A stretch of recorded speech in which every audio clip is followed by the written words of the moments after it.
네, 함께 하나님 말씀 보겠습니다. 오늘 함께 나눌 하나님 말씀은 마태복음 11장입니다. 신약 성경 마태복음 11장 2절부터 15절까지 말씀.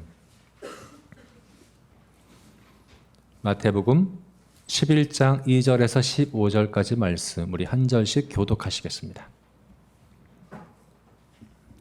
요한이 옥에서 그리스도께서 하신 이 일을 듣고 제자들을 보내어 예수께 여짜오되 오실 그이가 당신이오니까 우리가 다른 일을 기다리오리이까.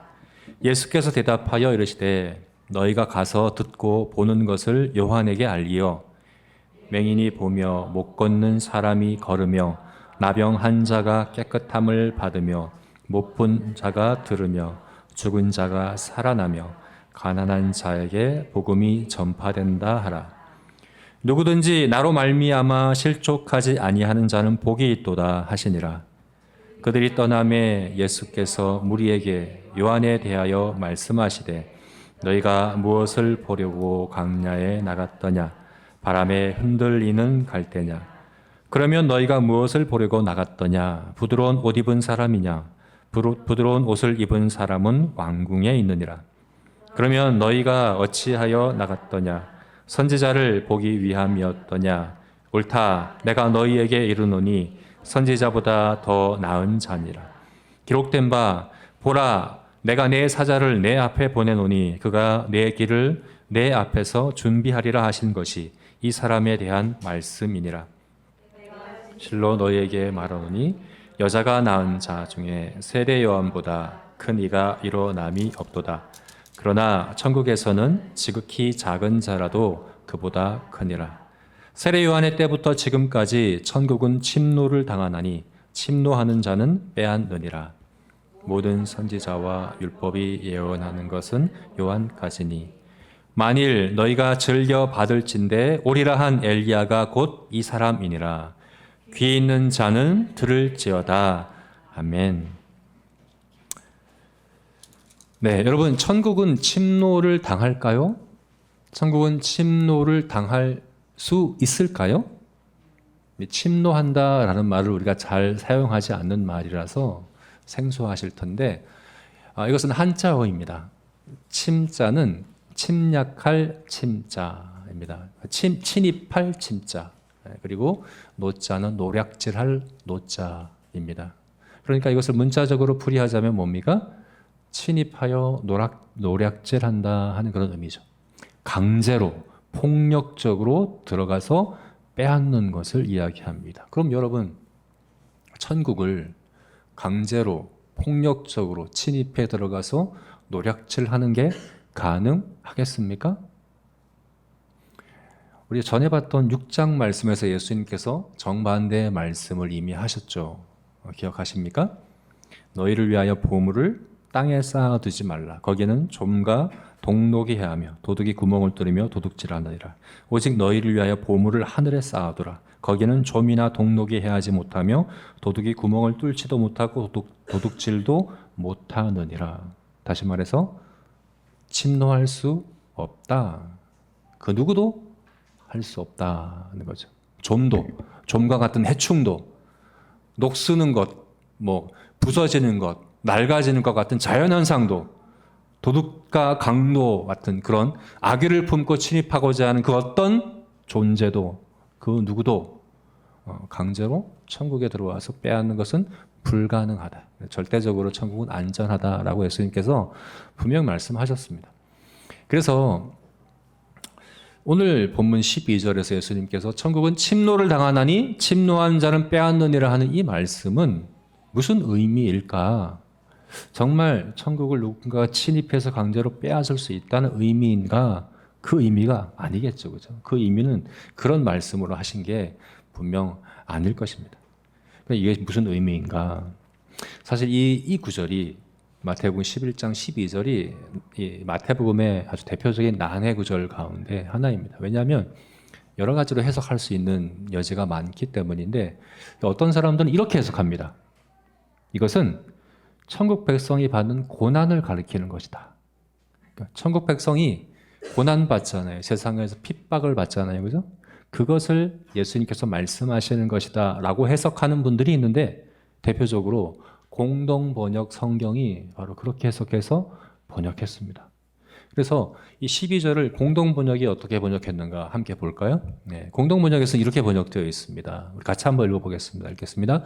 세례자 요한 때부터 지금까지 하늘나라는 폭행을 당해왔다. 그리고 폭행을 쓰는 사람들이 하늘나라를 빼앗으려고 한다. 그러니까 세례 요한 때부터 지금까지, 지금이란 예수님께서 이 말씀을 하실 그 시점까지 하늘나라, 천국은 폭행을 당해왔다. 악의적으로 폭행하는 거죠. 악의적으로, 폭력적으로 고문, 그리고 고난, 핍박 이런 것들을 천국 백성들에게 가해왔다. 그리고 그 폭행을 쓰는 사람들은 하늘나라를 빼앗으려고 한다. 여러분 실제로 그런 일들이 있었죠. 예수님께서 이건 진짜 말씀했었던 거예요. 5장 말씀에서 이미 의를 위하여 핍박받는 자는 복이 있다. 나를 인하여 너희를 욕하고 핍박하고 거짓으로 거슬러 말할 때는 복이 있나니 라고 말씀하시면서 천국 백성은 이와 같이 세상에서 고난과 핍박을 당할 것이라고 분명히 말씀하셨어요. 그래서 이 공동번역의 이 번역을 따르는 이 번역, 이 해석은 사실 문맥에도 맞고요. 지금 이 우리가 읽은 본문의 문맥에도 맞고 신학적으로도 전혀 문제될 게 없는, 충분히 이렇게 해석할 수 있는 해석인 거죠. 그런데 한 가지 문제가 있습니다. 이 해석의 한 가지 문제가 뭔가 다시 한번 보여주시겠어요? 12절 한 가지 문제가 뭐냐면 바로 마지막 부분에 있습니다. 마지막 부분 뭡니까? 하늘나라를 어떻게 한다고요? 빼앗으려고 한다. 이렇게 번역되어 있어요. 개역개정은 어떻게 되어 있습니까? 빼앗는다 라고 번역되어 있죠. 개역개정에서는 침노하는 자는 빼앗는다. 공동번역에서는요, 빼앗으려고 한다. 자, 공동번역에서는 이것을 빼앗으려고 한다. 실제로 빼앗는 건 못하는 거죠. 빼앗으려고 하는 의도를 갖는다. 이렇게 번역을 했는데 사실 이 원문의 이 표현은 현재형 직설법이라서 빼앗는다예요. 빼앗는다. 빼앗는다인데 빼앗으려고 한다라고 번역할 수밖에 없죠. 왜냐하면 악의적으로 천국에 폭행을 가하는 사람들, 사탄도 그렇죠. 그죠? 사탄이 그렇게 할 때 실제로 빼앗을 수는 없잖아요. 예수님 분명 말씀하셨잖아요. 빼앗을 수는 없다. 빼앗을 수는 없으되 빼앗으려고는 하잖아요.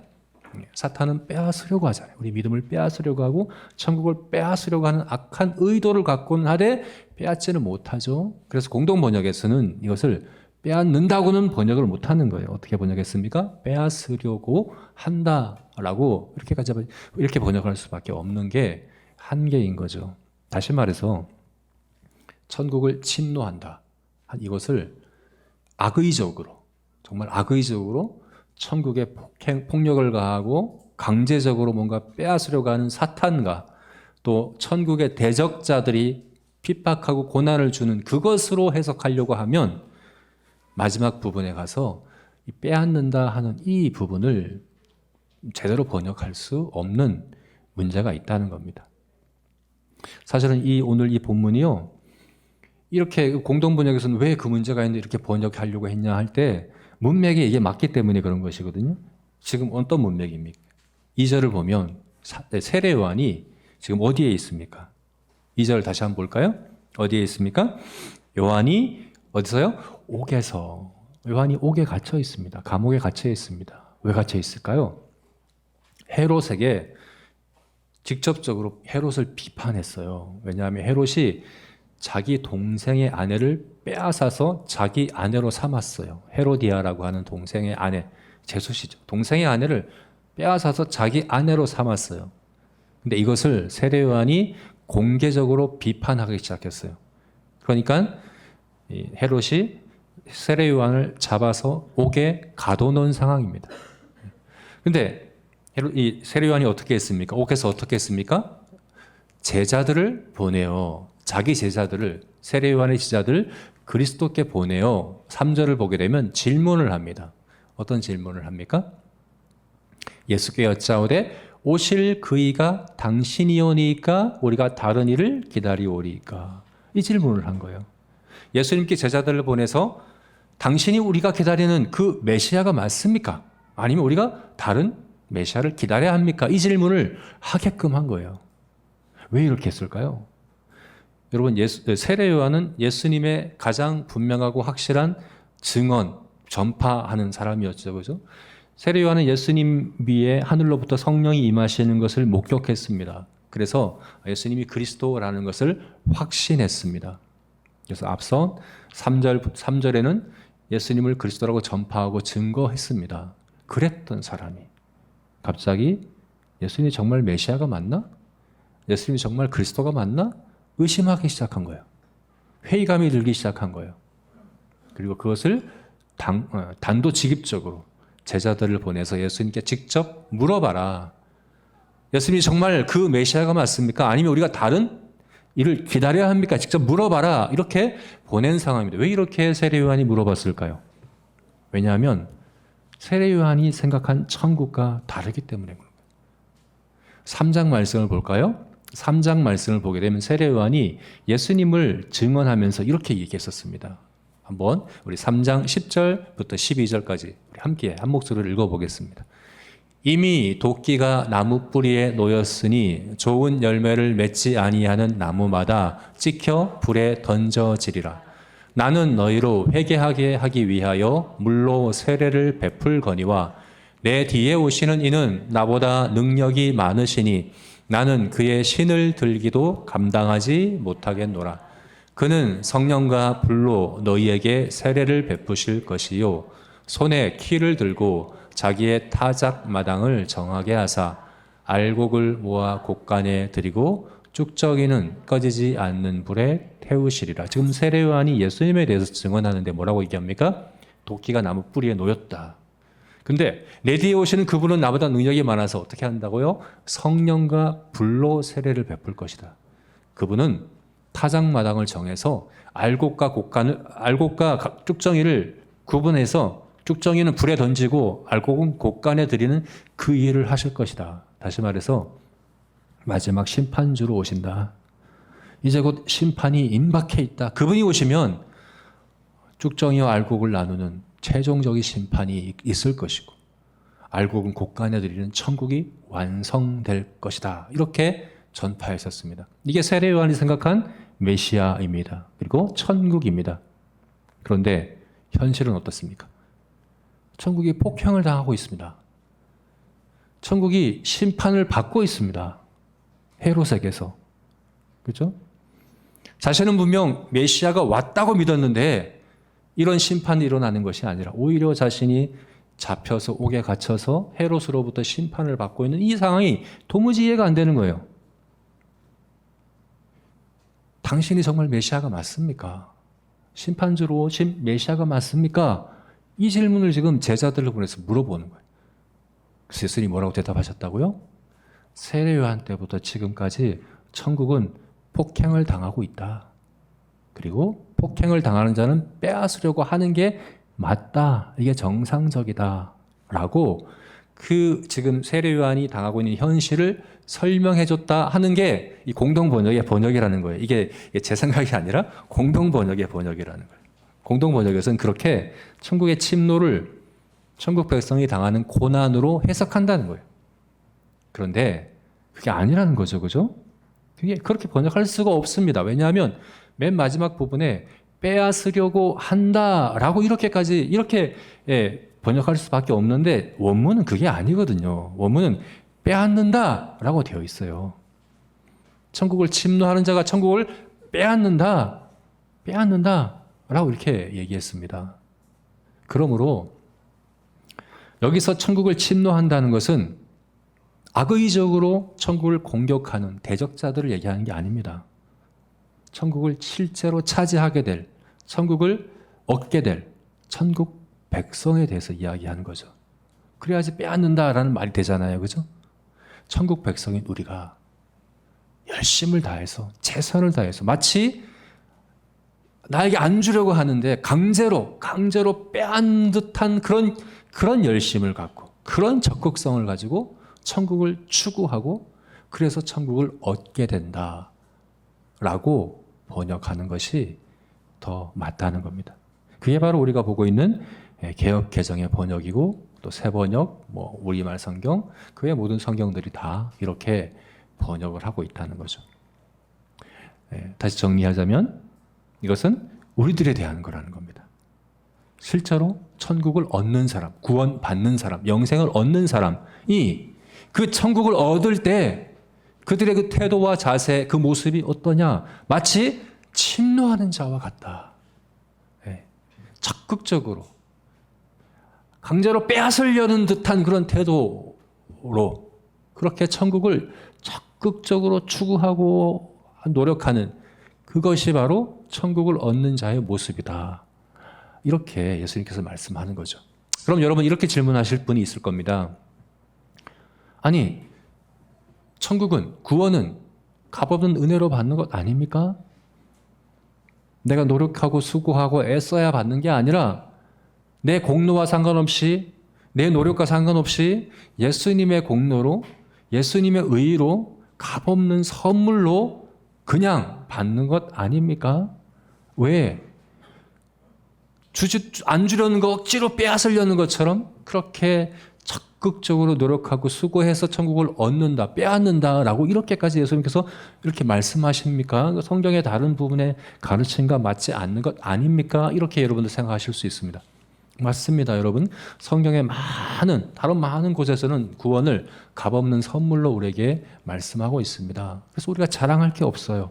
내가 노력하고 내가 수고하고 내가 애써서 얻는 게 구원이 아니에요. 우리 주일학교 찬양에도 있잖아요. 돈으로도 못 가요? 하나님 나라. 또 힘으로도 못 가요? 하나님 나라. 돈으로 못 가요. 힘으로도 못 가요. 이게 성경이 많이 강조하고 있는 건데 왜 이렇게 강조하느냐? 사람들은 자꾸만 구원을 내 힘으로 얻는 것처럼 착각을 하거든요. 내가 노력해서 내가 자격이 돼서 구원을 얻는다고 착각을 하기 때문에 강조할 수밖에 없어요. 그게 아니야. 값없는 은혜로 얻는 거야. 우리가 구원받는 거는 사실은 우리 믿음 때문에 얻는다고 얘기하면 안 되는 거죠.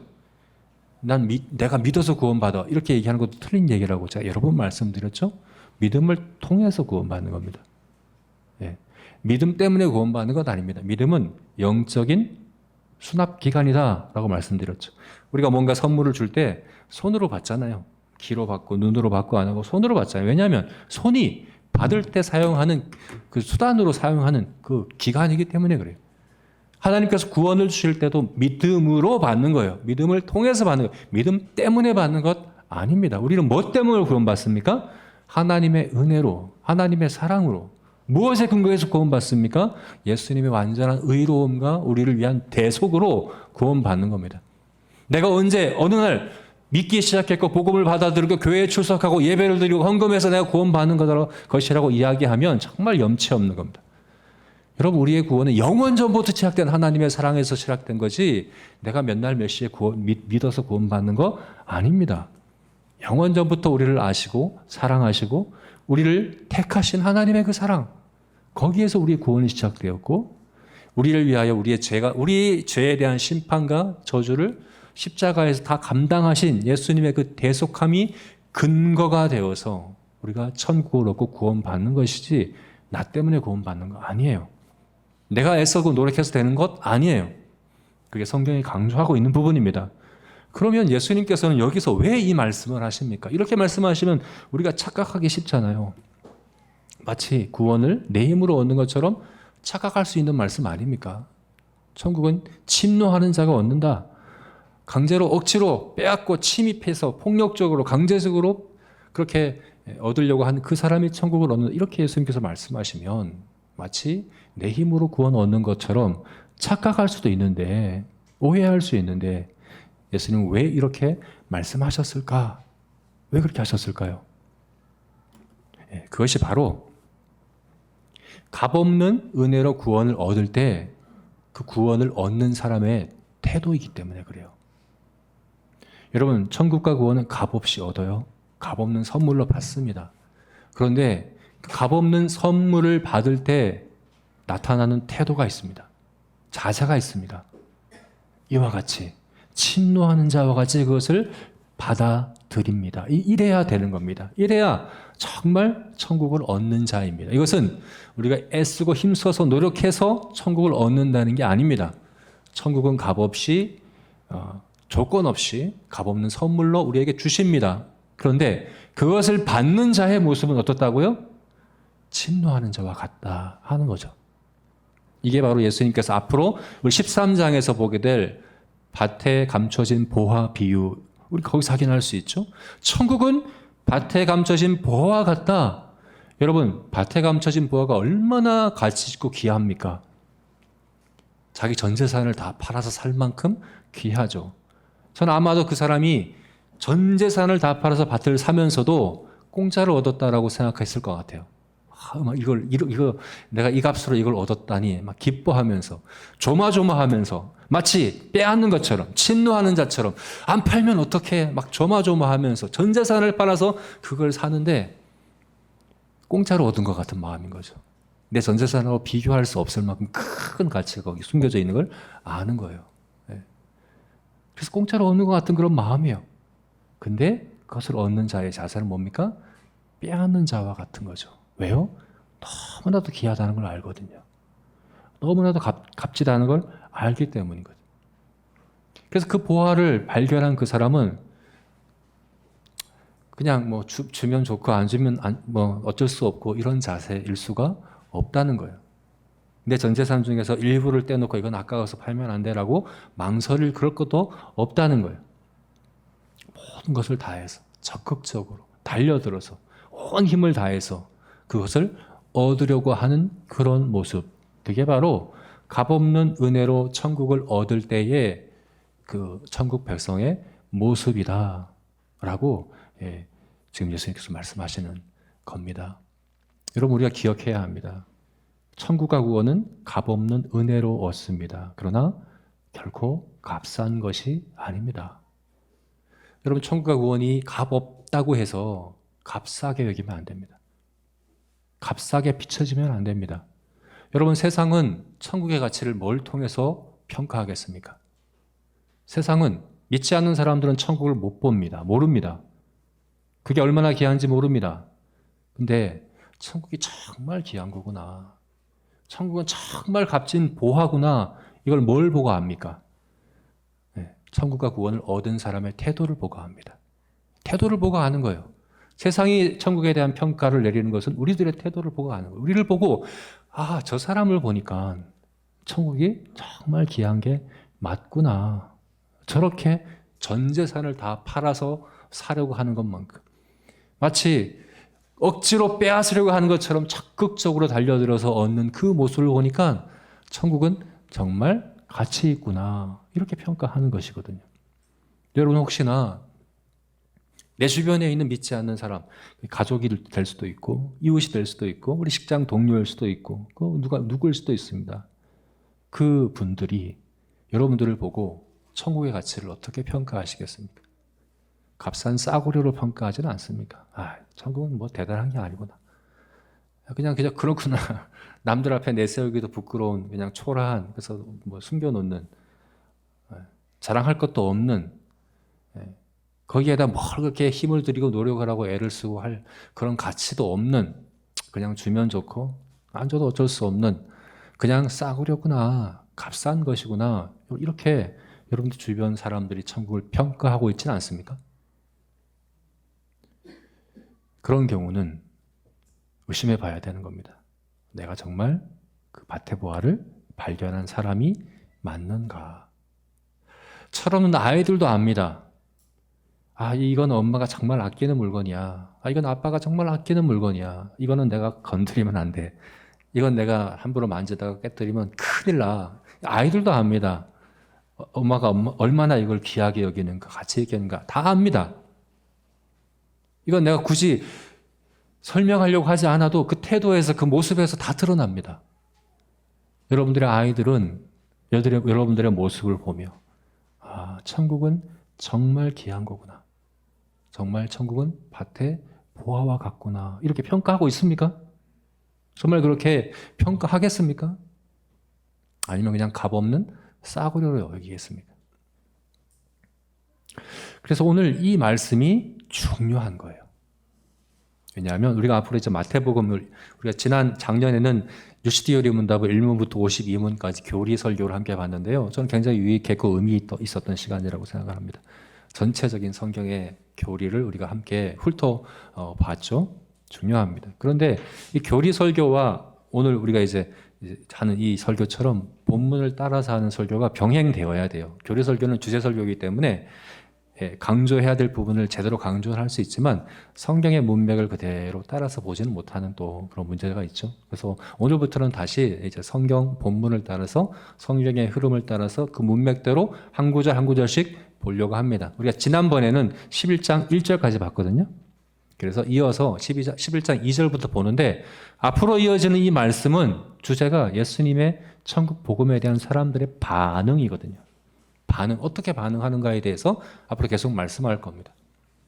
그래서 예수님께서는 그 첫 번째 말씀으로 이 마태복음에서는 천국을 진정으로 발견한 사람, 값없는 은혜로 받는 사람의 모습, 그 태도는 어때야 하는가, 이걸 먼저 말씀해 주는 겁니다. 그리고 그 본보기가 되는 사람이 바로 세례 요한입니다. 세례 요한. 값없는 선물로 천국을 얻는 그 사람들은 마치 천국을 침노하는 자처럼 강제로 빼앗는 것처럼 그렇게 적극적으로 그것을 얻으려고 하는데 그 본보기가 되는 모델이 되는 사람은 바로 세례 요한입니다. 그래서 예수님께서 이 말씀을 하신 거예요. 세례 요한에 대하여, 세례 요한이 먼저 질문했죠.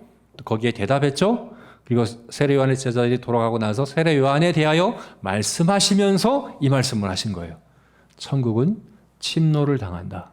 침노하는 자는 천국을 빼앗는다. 이 말씀을 세례 요한에 대해서 말씀하시면서 하신 거예요.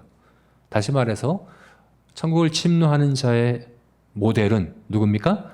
예수님이 제시한 모델은 세례 요한입니다. 크게 두 가지 차원에서 그렇습니다. 두 가지 차원에서.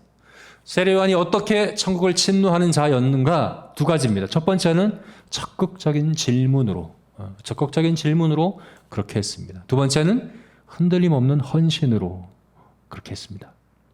적극적인 질문과 흔들림 없는 헌신, 이것을 가리켜서 주님은 천국을 침노하는 자다, 이렇게 평가하고 계신 것이죠.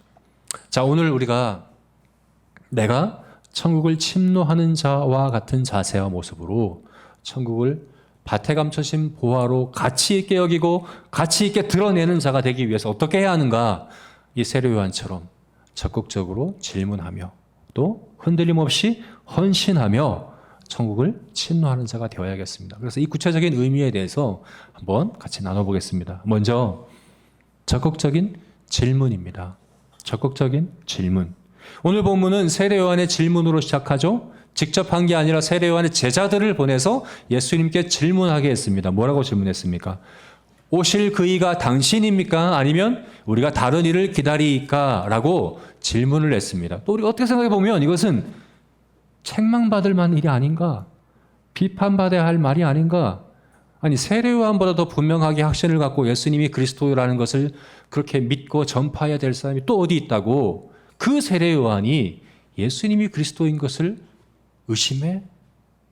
그 믿음이 흔들려? 그 확신이 흔들려? 이렇게 오히려 이것은 예수님께서 세례 요한에게 책망하셔야 되는 게 아닌가? 이렇게 생각할 수 있는데, 그런데 오늘 본문에서 놀랍게도 예수님은 칭찬하십니다. 책망하지 않으세요. 세례 요한에 대해서 칭찬하셔요. 너희가 무엇을 보려고 광야를 나갔더냐? 바람에 흔들리는 갈대를 보려고 나갔더냐? 이 말은 뭡니까? 세례 요한은 갈대가 아니라는 얘기죠. 바람에 흔들리는 갈대가 아니라는 거죠. 이리저리 확신이 흔들리고 이리저리 줏대 없이 생각이 왔다 갔다 하고 그렇게 하는 그 갈대와 같은 사람이 아니다. 세례 요한은 그런 사람이 아니다. 사실 이 말씀은요, 헤롯에 대해서 말씀하신 것이거든요.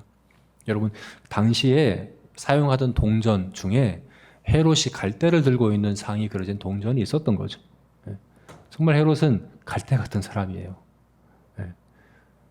자기 동생의 아내 헤로디아를 자기 아내로 취하고 여론이 무서웠어요. 세례 요한이 이것을 비판하자 그래서 세례 요한을 옥에 가둬버렸습니다. 근데 옥에 가둬놓고 세례 요한을 처벌하지는 못해요. 왜요? 여론이 무섭거든요.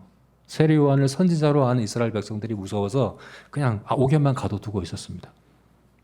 그러다가 결국 세례 요한을 목을 베서 죽이죠. 처형을 하죠. 그것도 왜 했습니까? 여론이 무서워서. 자기 생일에 헤로디아의 딸이 춤을 추고 한 것을 기뻐해서 무엇인지 구해라. 나라의 절반이라도 주겠다. 자기 입으로 내뱉었던데 그때 헤로디아가 세례 요한의 목을 주소서라고 하는 것 때문에 그 옆에 있는 사람들의 그 이목이 무서워서 결국 헤롯은 세례 요한을 죽입니다. 주대 없이 바람에 흔들리는 갈대처럼 이리저리 흔들리는 사람은 헤롯이죠. 세례 요한이 아닙니다. 세례 요한은 흔들리는 사람이 아닙니다. 그는 어떤 사람입니까?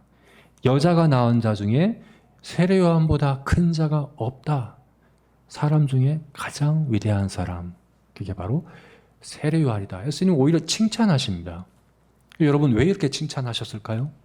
어떻게 보면 그 믿음이 흔들리고 의심하고 회의감에 빠져든 것은 책만 받아야 되는 건데 왜 예수님이 이렇게 칭찬하셨습니까? 왜 그렇습니까?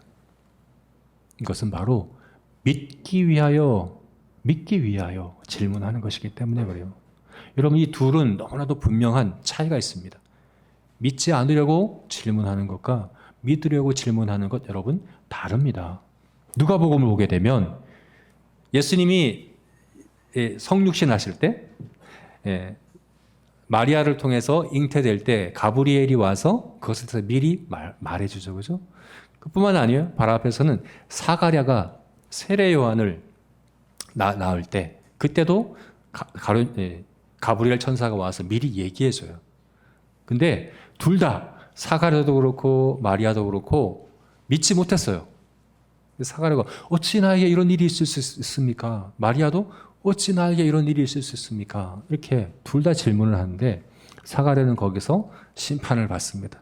네가 어떻게 믿지 못하냐? 믿음이 없냐?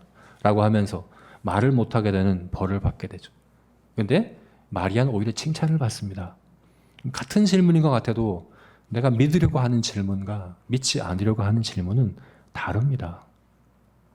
믿으려고 하는 질문. 내 믿음이 분명하지 못하고 모호하고 내가 믿음대로 살지 못하고 내가 확신을 갖지 못하고 이해가 되지 않고 그냥 덮어두시면 안 됩니다. 질문해야 합니다. 주님께 나가 질문해야 됩니다. 점검해야 됩니다. 내가 믿지 못하는 걸 그냥 덮어두고 있으려고 하면 안 됩니다.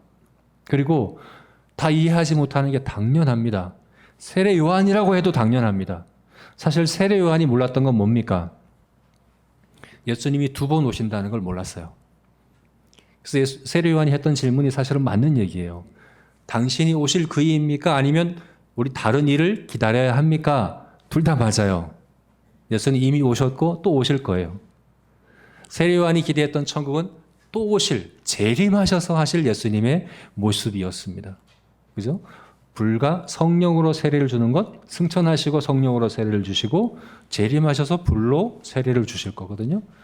그래서 이것은 다시 오셔서 하실 거예요. 근데 구약의 선지자들, 세례 요한마저도 구분하지 못했던 천국의 비밀은 주님이 2번 오신다는 사실을 몰랐던 거죠. 근데 세례 요한만이 아닙니다. 우리 새 언약의 백성인 우리들도 모르는 게 있을 수밖에 없습니다. 터툴리안이 그랬잖아요. 나는 불합리하기 때문에 믿는다. 난 이해하지 못하기 때문에 믿는다. 내가 다 이해한다면 왜 믿냐? 나하고 똑같은 수준이라는 건데. 그죠? 내가 하나님을 다 이해할 수 있으면 그분은 사람이 만들어낸 거짓신에 불과합니다. 하나님이 정말 우리를 창조하신 창조시라면 우리가 다 이해 못하는 게 맞습니다. 이해 못해야 합니다. 그러면 이해 못한다고 해서 어떻게 해야 됩니까? 그냥 넘어갑니까? 그냥 덮어둡니까? 그건 믿지 않겠다는 것과 마찬가지입니다. 물어야 합니다. 적극적으로 질문해야 합니다. 그리고 그런 질문을 통해서 알게 되는 건 뭡니까? 나의 편견과 나의 선입견입니다. 나의 그릇된 사고입니다. 그리고 오늘 본문에서도 보십시오. 예수님이 세례 요한에게 대답하신 게 뭡니까? 새로운 거 알려주신 게 없습니다. 너희가 듣고 본 바를 가서 말해줘라. 이미 듣고 본 바, 내가 하고 있는 그대로 가서 알려줘라. 결국 문제는 뭐라는 겁니까? 세례 요한이 가진 선입견이 고정관념이 문제라는 거거든요.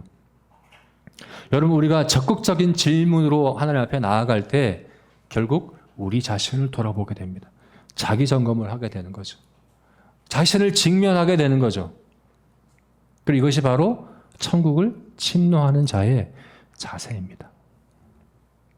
나 자신을 적극적으로 돌아보는, 주님께서 말씀하신 것 같이 자기를 부인하고 자기 십자가를 지고 나를 좇아야 한다라고 말씀하신 내 안에 그릇된 편견과 선입견과 고집과 옛사람의 모습들을 날마다 직면하고 점검하고 그것을 십자가에 못 박고 부인하고 주님께 새롭게 헌신하고 한 이 모습이 침노하는 자와 같은 거죠. 그 모습을 볼 때 주변에서는 천국은 정말 귀한 거구나, 가치 있는 거구나, 이렇게 평가하게 된다 하는 말씀입니다. 여러분, 성도는 이렇게 성화되는 사람들입니다. 자기 점검을 통해서, 자기 부인을 통해서 말씀과 진리에 비춰서 내 안에 있는 선입견과 고집과 고정관념과 옛사람의 습관과 제 본성과 이런 것들이 날마다 직면하고 또 점검하고 그런 것들을 십자가에 못 박고 부인하는 가운데 조금씩 천국에 가까이 가게 되는 것. 그게 바로 성도들입니다.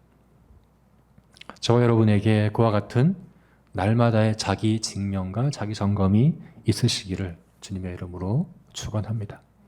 그냥 대강 어차피 구원받는데 값없이 구원받는데 내가 뭐 열심히 할 필요 있어. 그냥 날마다 그냥 나와서 주일에 예배나 드리고 또 가끔은 빠지기도 하고 헌금도 하고 평일에 기도하고 성경까지 읽어야 되겠어. 그냥 대강 하면 되지. 가 아니라 날마다 천국을 빼앗는 자와 같이 그렇게 날마다 말씀 앞에 나아가서 내가 이 복음에 합당한 자인가? 왜 나는 이 말씀을 믿는다고 하는데 왜 이대로 사라지지가 않는가? 나는 왜 이 말씀이 내 삶에 실천되지가 않을까? 적용되지가 않을까? 왜 이것이 나에게는 피상적인 이론으로만 여겨질까? 이게 정말 진리가 아닌가? 뭔가 잘못된 건가? 예수님이 메시아가 아닌가? 끊임없이 돌아보며 그것이 나에게 적용될 때까지, 실천될 때까지, 말씀의 지배력이 나에게 나타날 때까지 끊임없이 점검하며 그렇게 부단히 애쓰는 저와 여러분 되시기를 주님의 이름으로 축원합니다. 두 번째로 세례 요한에게서 볼 수 있는 천국을 침노하는 자의 모습, 그것은 바로 흔들림 없는 헌신입니다. 예수님은 세례 요한을 칭찬하시면서 특별히 이것을 말씀하셨습니다.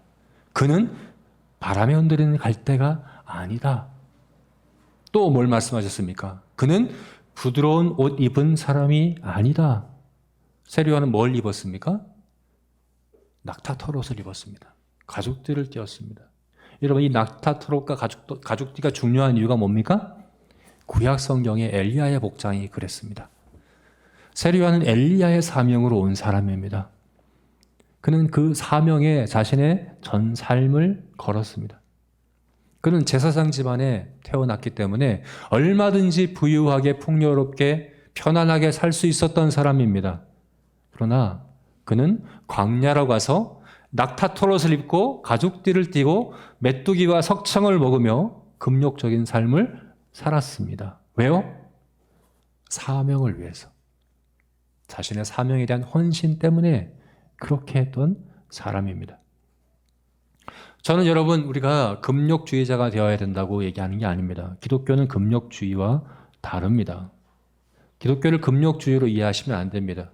세례 요한은 분명 금욕주의자처럼 살았습니다. 그러나 우리가 세례 요한에게서 본받아야 할 것은 금욕적인 게 아닙니다. 오히려 욕심을 내는 부분입니다. 세례 요한은 욕심이 있었습니다. 어떤 욕심이 있었습니까? 사명에 대한 욕심이 있었습니다. 마치 밭의 보화를 발견한 사람처럼 내가 이 보화는 반드시 내가 얻고 말 거야. 이건 내가 빼앗고 말 거야. 이것은 내가 취하고 말 거야. 이거 내 걸로 만들고 말 거야 하는 밭의 보화를 발견한 그 얼마나 욕심이 있습니까?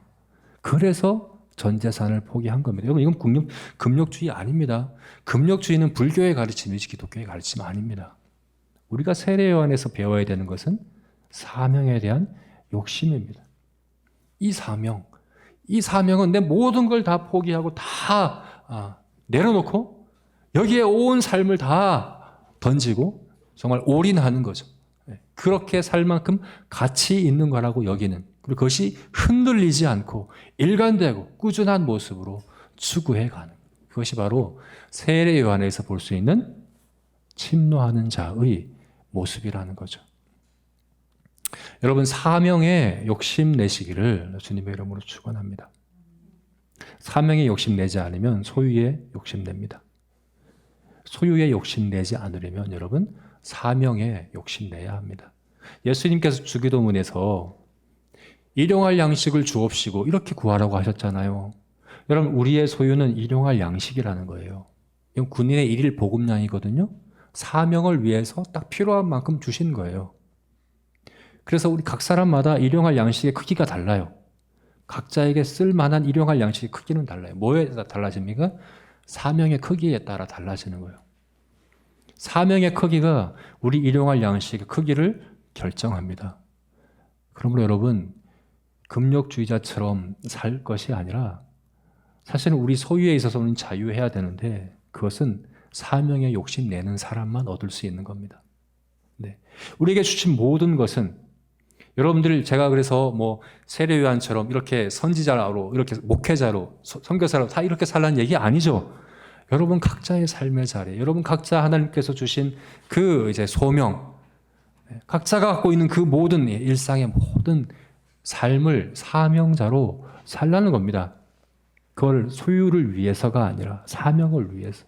여러분 각자에게 주신 은사와 모든 소유와 재산과 모든 능력과 이 모든 것들을 일용할 양식으로 하나님의 주신 그 뜻을 위하여 다 헌신하고, 또 흔들림 없이 그렇게 헌신하고 화태 보화를 발견하는 자처럼 그것을 얻기까지 쉬지 않고 마음을 조마조마하며 마치 빼앗으려는 것처럼 모든 삶을 다해서 그 한 가지 보화를 추구하고 얻어내는 그런 천국을 침노하는 자가 저와 여러분이 되시기를 주님의 이름으로 축원합니다.